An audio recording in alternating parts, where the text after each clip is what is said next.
بھلائی کی اس میں رہنا جانوروں کا کام ہے، بھلائی کرنا انسان کو کام اور اپنے آپ کو برائیوں سے پاک رکھنا ایک مومن کا کام ہے۔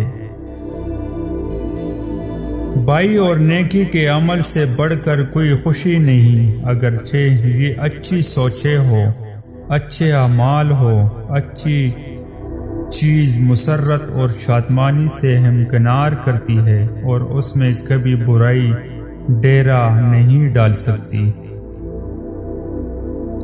انسان دوسروں کو گڑھے میں گراتے ہوئے کبھی بھی خوشی حاصل نہیں کر سکتا اور نہ ہی اونچے مقام تک پہنچ سکتا ہے۔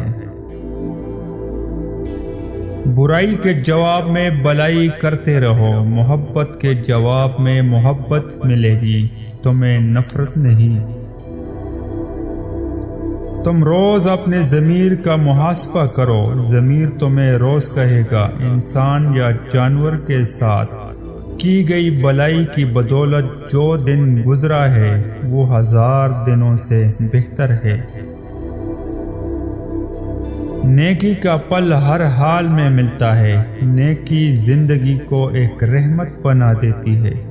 چھوٹی چھوٹی نیکیاں اور اچھائیاں بڑی بڑی نیکیوں اچھائیوں کی ترغیب دلاتی ہے۔ اگر ایمانداری ہماری کامیابی میں معاون ثابت ہوتی ہے تو نیکی بھی ہماری کامیابی میں ایک فعال کردار ادا کرتی ہے۔ نیکی اور اچھائی کی کوئی حد نہیں ہوتی۔ حیض کا آنا بند ہو جائے تو پیاس کے پانی میں تھوڑا شہد ڈال کر پی لے، حیض فوراً جاری ہو جائے گا۔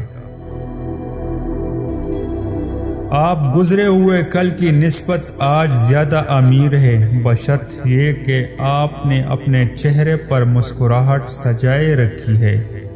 کسی کو کچھ نہ کچھ عطا کیا ہے، کسی کو معاف کیا ہے، کوئی نیا دوست بنایا ہے۔